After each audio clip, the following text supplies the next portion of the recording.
네, 검찰이 내일 이명박 전 대통령에 대한 옥중 조사를 다시 시도합니다. 이 전 대통령이 검찰 조사에 불응하겠다는 뜻을 공개적으로 밝혀 조사가 성사될지는 불투명합니다. 네, 한편 이 전 대통령의 옥중 조사 거부로 김윤옥 여사에 대한 검찰 조사 가능성에 무게가 실리고 있습니다. 관련 내용 손수호 변호사와 살펴보겠습니다. 어서 오십시오. 어서 오세요.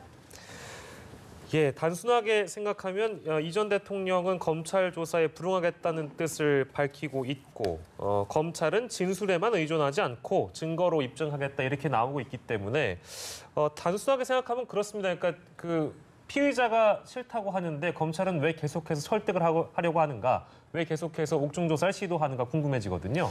어떤 이유가 있을까요? 네, 이미 한 차례 구속 전에 조사가 있었죠. 그리고 또 검찰은 이런 얘기도 하고 있습니다. 자백이 없어도 큰 문제가 없을 정도로 현재 증거 수집이 완료된 상태이다라는 이야기가 흘러나오고 있고요. 그리고 또 다른 공범들이 이미 기소되어서 재판을 받고 있습니다. 또 계속 시작되고 있죠. 그런데 그런 그 기소된 사람들이 재판 과정에서 또는 그 전에 조사를 받으면서도 이명박 전 대통령의 지시에 따른 것이다. 시켜서 시킨 대로 나는 그런 일을 했다. 이명박 전 대통령이 시킨 것이다라는 점을 다 인정했습니다. 그렇기 때문에 이렇게 여러 가지 정황을 볼 때 굳이 이명박 전 대통령에 대한 조사가 더 있어야 하는가? 그럴 필요 없다. 라는 그런 그 분석들이 있는데요. 그렇다 하더라도 설령 그렇다 하더라도 계속해서 조사를 시도할 수밖에 없을 것 같습니다. 왜냐하면 무리해서 절차를 진행하고 있는 것이 아니다.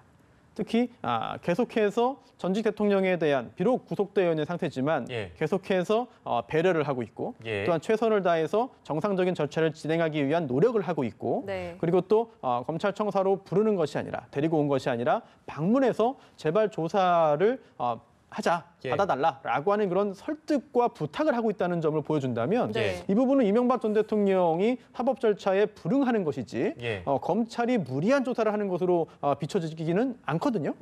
이런 점에 있어서 검찰 입장에서는 나쁜 게 없을 것 같아요. 그리고 또 최선을 다해서 지금 현재 수사를 하고 있다는 점을 보여주는 것 자체가 검찰에게는 뭐 유리한 측면이 있지 않을까 그렇게 예상됩니다. 이게 뭐 제가 정략적으로 해석하려고 하는 건 아닙니다만 그러니까 검찰 입장에서 말씀하신 대로 어떤 이것이 지금 현 상황에서 유리한 제스처고 우리는 충분히 전직 대통령으로서의 방어권 보장을 하고 있다라는 움직임을 보여주는 것이 기존 어떤 무리한 수사다라는 논리를 깨부실 수 있는 하나의 움직임이다 이렇게 봐도 되는 겁니까 그러면? 그런 측면이 상당 부분 있지 않나 생각됩니다.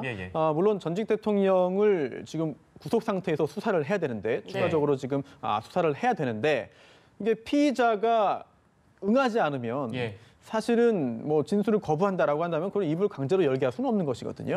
그렇다면 그런 상황에서도 이제 수사와 또 기소 그리고 또 공소 유지를 해서 유죄 판결이 선고될 수 있도록 일을 하는 게 검사의 그 직무 아니겠습니까? 그렇다면 그 과정에서 성공적인 결과를 얻기 위해서 여러 가지 요소들을 다 고려해야 되는데 그 중에 하나가 아닌가 생각됩니다. 이와 관련해서 그럼 이 전 대통령의 입장에서 봤을 때는 뭐 어떤 득이 있을까요? 사실 딱히 보이지 않습니다. 그래서 이게 득을 보기 위해서 노력하는 것이 아니라 어찌 보면 더 큰 손해를 일단 피하기 위한 그런 고육책은 아닌가라고 하는 생각이 드는데요. 왜냐하면 일단 좀 시간을 벌어보자. 지금 지난번에 있었던 구속 전 있었던 그 피의자 신문에서 조사에서는 일단 거의 대부분의 범죄를 부인했습니다. 다 아니라고 말을 했습니다. 또 모른다고 했고요. 또 측근들이 거짓 진술한 것이다. 문서는 조작된 것이다라는 취지의 이야기를 했습니다. 그렇다면은 다시 수사가 재개된다 하더라도 조사가 그와 다른 이야기하기 또 어렵습니다. 그렇다면 그와 똑같은 이야기를 다시 반복할 수밖에 없는데 그런 내용이 또 언론을 통해서 보도가 된다면 더더욱 더 비난 여론은 커질 수밖에 없거든요. 그렇다면 현재 검사와 마주 앉아서 검사의 질문에 응하고 어떤 대답을 안 해도 문제, 해도 문제, 진실을 말해도 문제, 거짓말을 해도 문제. 이명박 전 대통령 입장에서는 굉장히 곤란한 상황에 빠져 있기 때문에 어떤 그 큰 이득을 보기 위해서 노린 수가 있어서라기보다는 저의 개인적인 짐작입니다만 더 큰 좀 피해를 일단 피하기 위해서 모면해 보기 위해서 좀 시간을 벌어보기 위한 목적이 아닌가 그렇게 생각이 되네요. 그러니까요. 법정에서도 이런 그 어떤 상황이 불리하게 작용할 수도 있다는 분석도 아무튼 법 쪽에서 나오고 있는 상황이고요.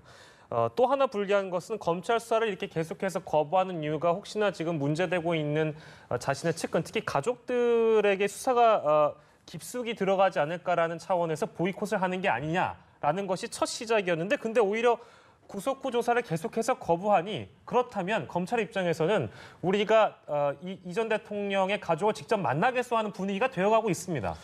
그렇습니다. 사실 김윤옥 여사 이야기를 안 할 수가 없는데요. 예. 배우자이고 또 현재 검찰이 파악하고 있는 바에 따르면 뇌물을 이제 억대의 뇌물을 받았다. 네. 또 뭐 고가의 가방도 있고요. 예. 또 여러 가지 뭐 모든 뇌물 범죄가 그렇습니다만 윤리적으로 도덕적으로도 굉장히 좀 비난의 수위가 높을 수밖에 없는 행동을 했다라고 검찰은 보고 있습니다.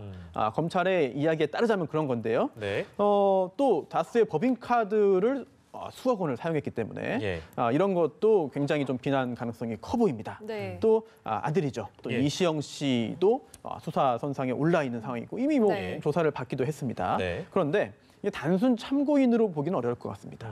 즉 공범인 이제 피의자로 현재 보고 있지 않을까 이렇게 생각이 되는데요. 만약에 김윤옥 여사와 이시영 씨를 피의자로 본다면 수사는 당연히 진행되어야 합니다. 범죄 혐의가 있다라고 본다면 당연히 수사를 철저히 해서 기소를 하고 공소유지를 잘해서 유죄 판결을 선고되도록 하는 것이 검사의 임무거든요. 그걸 잘 해야 되는 건 당연히 국가 공무원으로서의 의무입니다.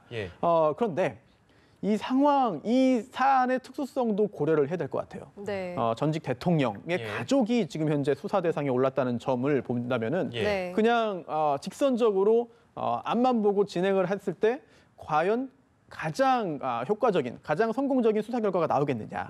그건 장담할 수 없습니다. 네. 즉 이명박 전 대통령을 배려하고 좀 어찌 보면 속된 말로 봐주는 것이 아니라 길게 보고 넓게 봤을 때 마지막에 가장 좋은 성과를 내고 또 그 과정에서의 잡음을 줄이기 위해서는 어느 정도의 속도 조절이나 또는 조사에 있어서의 어떤 형태에 있어서 어느 정도 양보 또는 배려가 필요할 수도 있거든요. 네, 그런 측면에서 언제 김윤옥 여사를 부를 것이냐, 김윤옥 여사를 조사한다면 방문 조사 형식이 될 것이냐, 아니면 소환한다 하더라도 공개냐 아니면 비공개냐 등등에 대해서 검찰이 여러 가지 고민을 할 것 같은데요. 하지만 이미 이명박 전 대통령에 대한 구속영장 청구서를 보면 김윤옥 여사가 공범으로 볼 수밖에 없습니다. 김윤옥 여사를. 그런 내용들이 있죠. 그렇다면 결국은 수사를 철저하게 진행할 수밖에 없는 상황인데 이명박 전 대통령이 이번에 검찰의 그 조사를 이제 보이콧하고 거부한 게 혹시라도 이런 가족들에 대한 조사를 좀 뒤로 늦추기 위해서라든지 아니면 검찰 측의 어떤 그 배려를 더 이끌어내기 위한 것이 목적이라고 가정하더라도 과연 그게 성공적인 결과를 낳겠느냐라고 하는 점에서는 사실 개인적으로는 큰 의문이 있습니다. 기초적인 질문일 수도 있는데 김윤옥 여사가 검찰 조사 불응하면 어떻게 됩니까? 네, 지금 현재 피의자로 보이는데요. 검찰 입장에 단순 참고는 아닌 것 같습니다. 이미. 그런데 피의자 같은 경우에는 피의자 조사가 있습니다. 피의자 신문을 이제 하기 위해서. 근데 이게 소환이라는 말을 하는데요. 사실 소환은 이제 법원에서 이제 하는 거고 검찰은 사실 소환이라고 부르는 게 정확하지는 않습니다. 피의자에게 그 출석 요청을 하는 겁니다. 그래서 자발적으로 나와달라. 나오면 조사를 하겠다. 신문을 하겠다라고 하는 것인데요. 피의자는 비록 그 검찰 입장에서는 이제 피의자로 본다 하더라도 이 피의자 조사에 응할지 말지는 자유입니다. 강요할 수 없습니다. 따라서 설령 날짜를 조율하고 또는 정해서 통보한다 하더라도 여기에 나오지 않을 수도 있고요. 다만 나오지 않을 경우에는 이제 체포영장을 청구해서 발부받은 다음에 조사를 진행하고 48시간 내에 구속영장 청구 여부를 결정하거나 아니면 체포 단계를 생략하고 바로 구속영장을 청구해서 발부받은 다음에 구속 후에 수사를 할 수가 있거든요. 물론 전직 대통령의 배우자이긴 합니다만 김윤옥 여사가 이 피의자 조사에 응하지 않는다고 한다면 검찰 입장에서는 또 상당히 고민스러운 상황에 빠질 수는 있습니다. 물론 법 앞에 평등이다라고 한다면 당연히 일반적인 피의자와 마찬가지로 신병합보 절차를 거쳐야 합니다만 그게 마지막 단계에서 결과적으로 볼 때 수사의 성공을 담보하느냐 그건 또 별개의 문제이기 때문에 이제 검사 입장에서도 검찰 입장에서도 여러 가지 고민을 해야 될 것 같습니다. 근데 아무래도 이 전 대통령도 이런 검찰 내 수사 분위기를 조금은 알고 있을 것 같은데요. 뭐 가족 조사를 저지하기 위해서 내일 옥중 조사에 참여할 수 있겠다 이런 관측도 나오고 있거든요. 어떻게 보십니까? 그랬으면 좋겠습니다. 일단 피의자 조사에서 피의자 신문에서 이명박 전 대통령이 설령 진술 거부권을 행사하더라도 네. 행사해서 아무 말을 하지 않는다 하더라도 또는 그동안 지난번 첫 번째 조사와 마찬가지로 전면 부인을 다시 반복하더라도 네. 그건 괜찮습니다. 그런데 전직 대통령으로서 지금 검사의 어떤 조사 자체를 거부하는 거는 좋은 모양새는 아닌 것 같거든요. 네. 네, 그래서 좀 조사에 응하기를 바라겠고요. 그런데 그렇게 전격적으로 입장을 바꾸어서 응할 가능성이 그렇게 커 보이진 않습니다. 왜냐하면 이미 전면 거부하겠다. 재판에는 응할 수 있지만 조사는 응하지 않겠다는 네네네. 입장을 변호인을 통해서 공개적으로 밝혔거든요. 네. 그런데 특별한 상황 변화가 없음에도 하루 만에 그 입장을 바꾼다라고 한다면 예. 설령 바꾸고 싶다 하더라도 명분이 뚜렷이 보이지가 않습니다. 그리고 또 굉장히 우스꽝스러운 상황이 될 수 있거든요. 네. 예. 그리고 또 일각에 그런 일이 생긴다고 한다면 이제는 정말 다 실토하고 자백하는 거 아니냐라고 하는 그런 예상이 또 기정사실처럼 또 퍼질 수도 있습니다. 네. 그렇다면 이명박 전 대통령 입장에서는 적어도 아주 빠른 시일 내에 입장을 바꿔서 수사에 적극 협조하는 그런 모양새는 굉장히 큰 부담을 오히려 더 큰 부담을 가질 수밖에 없지 않을까 이렇게 생각됩니다. 네, 다른 혐의와 관련된 업데이트된 내용이 이제 구속 다음 날에 이전 대통령 구속 다음 날에 영포 빌딩에서 차명 재산과 불법 자금 관련한 출금 전표 굉장히 중요한 증거를 일단 보이는데 이것이 이제 불법 대선 자금을 입증할 수 있는 중요한 증거로 증거가 될 수 있다고 우리가 봐야 될까요? 어떻습니까? 네, 공동 피고인 또는 공동 피의자, 공범들의 증언이나 진술도 굉장히 중요한데요. 예. 하지만 이 서류로 된 증거가 어찌 보면은 더 객관적일 수 있고 더 중요합니다. 예. 따라서 영포 빌딩 지하에서 창고에서 발견된 이 서류들에 대한 분석 작업도 굉장히 중요한데요. 네. 이번에 새로 확보했다는 그런 보도가 있습니다. 예. 네, 새로 확보했는데 이것도 역시 구속되어 있는 지금 이병모 청계재단 국장 등으로부터 얻은 단서에 따른 것이라고 하거든요. 예. 그렇다면은 여전히 숨겨져 있는 것이 더 있었고 예. 또 이것들이 아직까지 드러나지 않았다. 이게 이번에 드러났다라고 하는 것인데 예. 그렇다고 한다면은 앞으로도 더 새로운 게 드러날 수 있겠습니다. 예. 또 하나 이게 그동안 횡령 혐의로 지금 이제 구속됐고 예. 앞으로 재판을 받게 될 것으로 보이는데요. 350억대입니다. 예. 이 횡령이라는 게 회사 돈을 몰래 빼돌린 겁니다. 예. 그런데 이 회사 돈을 몰래 빼돌리는 것을 이제 빼돌려서 비자금을 조성했다라고 하는데요. 비자금이 법률 용어는 아닙니다만 네. 횡령을 해서 비자금을 조성했고 그다음에 이 비자금이 어디에 쓰였는지도 굉장히 중요합니다. 예. 아주 예외적으로는 이 횡령을 해서 비자금을 조성한 후에 이제 도산 위기에 처한 기업을 살리기 위한 구명 활동에 쓴 경우도 있어요. 다른 기업체에. 예. 이런 경우에는 경우에 따라서는 어느 정도 선처를 받은 적도 있거든요. 네. 그런데 이명박 전 대통령 같은 경우에는 이 350억 비자금을 자신의 선거 비용 등 정치 자금으로 썼다. 네. 또 언론인에 대한 촌지로 썼다. 네. 개인의 사조직 운영비, 동료 국회의원 후원금, 차명재산의 관리 유지비 등에 썼다라고 한다면 예. 이거는 그런 선처의 여지가 없고 오히려 문제가 될 수 있겠네요. 비난 가능성이 더 클 수 있거든요. 네. 예. 따라서 어디에 썼는지를 확인해야 되는데 측근들의 진술이나 증언도 굉장히 중요합니다만 예. 사실 객관적으로 이 비자금을 어디에 집행했는지를 보여주는 게 전표 아니겠습니까? 예. 전표와 영수증인데요. 네. 이런 전표와 영수증이 압수됐다고 한다면 예. 이 자료를 분석해서 기소할 때 굉장히 중요한 증거 자료로 활용될 수 있을 것 같습니다. 네, 알겠습니다. 그리고 지금 전직 대통령 2명이 동시에 구속된 상태인데 아무래도 재판 과정을 비롯해서 여러 가지 부분에서 지금 이명박 전 대통령과 박근혜 전 대통령이 비교가 되고 있는데 지금 옥중 정치 부분에서도 비교를 하고 있습니다. 어떤 부분이 비슷하고 어떤 부분이 다를까요? 네, 비슷한 점도 쉽게 보이죠. 일단 수사에 협조하지 않고 있습니다. 네. 네, 전혀 협조하지 않고 있고요. 그리고 또 몇 차례 안 됩니다만 검사와 마주 앉은 자리에서는 혐의를 전면 부인했습니다. 네. 그리고 또 구치소 내에서도 정치 행보로 읽힐 수 있는 행동들을 하고 있죠. 네. 네, 그 부분에 대해서는 법적인 판단은 필요하지 않은 부분입니다만 예. 이번에 이명박 전 대통령도 천안함 8주기의 메시지를 측근을 예. 통해서 이제 내기도 했고요. 네. 여러 가지 그런 비록 구치소 내에 있지만 예. 오히려 그 구치소에 들어오기 전보다도 더 정치 행보를 하는 것이 아니냐라는 예. 그런 분석이 있을 정도인데요. 하지만 또 차이점이 있습니다. 박근혜 전 대통령 같은 경우에는 지금도 서초동 법원 삼거리에 박근혜 전 대통령 석방 예. 네, 그리고 탄핵과 파면은 무효다라고 예. 주장을 하는 시위대가 상당수가 있습니다. 예. 네, 그리고 또 헌법학자를 비롯해서 법조인 중에서도 탄핵은 이거는 효력이 없다, 무효다라고 네. 하는 것을 이제 신문에 광고를 내거나 네. 또는 자신이 쓴 책의 서문에서 밝히는 등 굉장히 좀 지지하는 아직까지 박근혜 전 대통령의 어떤 그 무고함 예. 또는 억울함을 호소하는 그런 세력들이 있거든요. 네. 그런데 이명박 전 대통령은 그렇지는 못한 것 같아요. 물론 지지하는 분들이 계시고 예. 또 함께 정권에서 큰 역할을 했던 예. 그런 정치인들이 여전히 곁에 있습니다만 언론을 통해서 활동하는 것을 보더라도 예.